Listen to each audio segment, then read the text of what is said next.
Hi, everybody, and welcome into the Bastards post-game show. We're here to break down this afternoon's game on the finale of facing the Guardians for probably the rest of the year, where the Red Sox are heading back to Fenway losers today. They lost by a final score of 6-4. We're coming at you a little bit later here today because we know it was big day here for the Patriots and everything. In case we didn't know about what was going on with the Patriots, yes, they did take the number 3 pick in the draft. Quarterback Drake May. Is that right? How you say it? Want to make Yep. sure we pronounce it right. Drake May is your new future for the New England Patriots. So we wanted to watch that first, kind of see what was going on, and then get into the disgustingness from this afternoon. Brendan had the off night last night. We want to welcome you back in. How we doing? Well, I mean, it's a tale of two franchises right now: the Red Sox and Patriots, from glory to struggle. The Red Sox have their guy down deep. We'll see what he turns into. Patriots just got their guy um, today, drafted. We'll see what he turns into as well. Exciting. Shortstop and quarterback, they're people that give the Marcelo Meyer, in case people don't know, he's really doing well with the he, Portland Sea Dogs right yeah, now, and he looks like he could be an absolute stud, and we hope that's true. The definitely. one bright spot of Heim Bloom. But if you really think about it, Brendan, I mean, he didn't really do much about it. The Red Sox just kind of handpicked that one. It had nothing Oh to do yeah, with Bloom, in my opinion. yeah, fell in the draft right into their Yeah, lap, and it was a yeah. no at that point. Drake May right there at 3, and they do the same thing. So it's kind of a similar tale, giving the fans a little bit of hope for the future at least. But we got to talk about today. And the Boston Red Sox did play a game. They closed out the series Oh, they against. did really? I really didn't notice if they played or not today. They did. They, They played. they tried to hide this game Ah, earlier, shadow game. because it's the end of the Guardians series. The Guardians are a pretty good team. They're over 500. They're competing in the Central, and they have a great pitching staff. And the Red Sox struggled to hit. Fortunately, they ended up clawing their way back into this game, getting about one run short. The unfortunate Reese McGuire has been a stud for them all year. He makes a tough drop on a foul tip in his mitt, in the mitt, and it falls right out. And then the next pitch is a bomb. So that really blew the game open for them. I don't want to rail on Reese too much because he's brought a lot for them and he plays every single day. But he was tough for them today. He had an off day, and that will cost you in this game. I'm Team Connor Wong at the current moment. Oh, definitely. Wong I is am. Wong is the superior catcher in my eyes. no Just doubt. just from everything that we've seen here for right now, it was very costly. So it was scoreless after the first inning, and then the second inning came, and Jose Ramirez hits the grand slam. That was your shot. Made it 5-0, and the Red Sox were chasing ever since that point. Um, you did have Rafi Devers back again. He was DHing. But the big thing that I want to talk about before we wrap up here on this show is this whole invisible Houdini act that's happened with Masataka Yoshida. I don't know if you heard prior to the game, but I give credit to some of the beat reporters for the Red Sox going right at Cora. Where is he? What is he doing? Why is he not played? He had a very nice game on Sunday against, I know it's the Pirates, but it looked like things were starting to click there for Yoshida. We haven't seen him since, and you're still playing Bobby Dahlbeck at first base. There's no excuse, none. So what we heard from Cora, Brendan, is that it's a roster complication. It's because Rafi has to DH. It's because Tyler O'Neill has to DH. It's because Rob Refsnyder needs to DH. I am not a big Yoshida guy. I think at the beginning of the season, he was on my dud list for the season. He was going to be my dud. And I still could be very well proven right on that.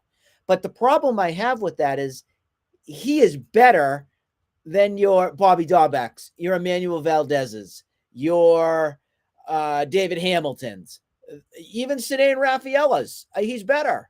The problem is, I think Cora and Breslow look at Yoshida and say, you're a 30-year-old slap hitter, and you can't play the outfield that well, and you can't play anywhere else. And we have other players that we can put in the DH spot that we feel warrant an at bat. That's where I think we are with the Yoshida front, but I'm curious to hear your take.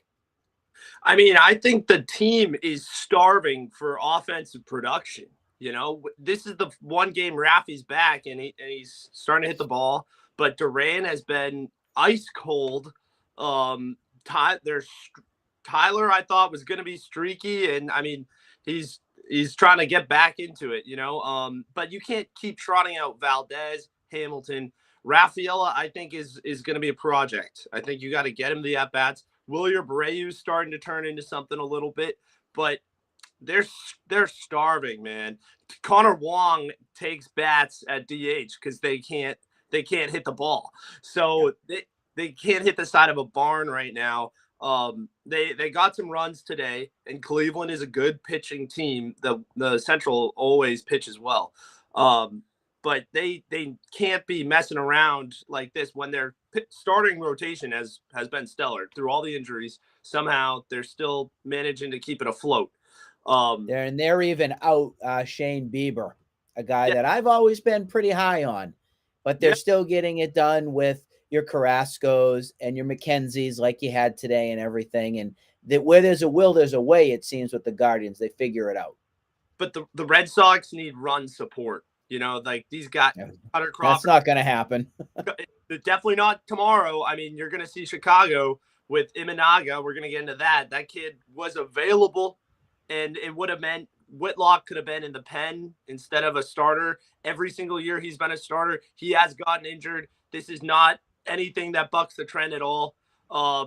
They need production and they need run support. Their starters are overperforming, and they're being let down by their offense. You know, when Terry was on the show here last night, we talked about the Andrew Bailey effect, and we like the whole effect that the pitchers have totally over-exceeded what we expected them to do, at least the early starts here in the season. The other problem here, the bigger concern of ours, is that this new pitching program and routine and methodology that he's come in and revamped the system with, is that breaking our pitchers? Are our pitchers this soft or this not mentally or physically ready to get amped up the way Bailey wants them to do? And is that the reason why we're breaking down? It's a very logical take. It's a very interesting debate as well. We don't know 100%, but it makes it interesting to talk about. Oh, and I mean, like, you're talking about totally changing a pitcher's game. You know, like they're throwing fastballs at like 20 to 10%, whereas Nick Pivetta was a huge fastball guy. You know, Tanner Houck, sweepers, lot of off change, lot of sliders and everything, and that could very well be messing with these arms. I think that's it. You know, like you pitched your whole life a certain way, and a new coach comes in, and I mean, the stats come up. I mean, they looked great, but can they stay healthy? Availability is the best ability, and they are struggling right now. Cutter Crawford is the bright spot. Him and Houck, they're staying true. They're looking great. Yeah, we have the Cubs upcoming. The Red Sox travel back to Fenway, where they are a whopping 3-7 on the season so far. Yuck. Oh, yeah. So we'll see if that can get changed this weekend. It's not going to be easy with the Cubs, I'll tell you that. But we'll be there to break it down for you and everything. Again, Cutter Crawford goes for tomorrow night, and who knows what we'll see. Will it continue to be Mr. .67 ERA? We don't know. He's going to have a real test tomorrow, Cutter. His best pitch is his cutter, but he can also paint the zone very well with the slider and the fastball. It's not bad. He doesn't use it that much. But I like Cutter a lot. I think hopefully he can put up a good performance. It's going to be a big pitching duel tomorrow. I'm not looking forward to seeing the Red Sox offense. That's for sure. Hopefully they prove me wrong. Ditto. We will be with you again to break down the Cubs series as well. We hope everybody has a great rest of your night. Congratulations to the New England Patriots. We'll see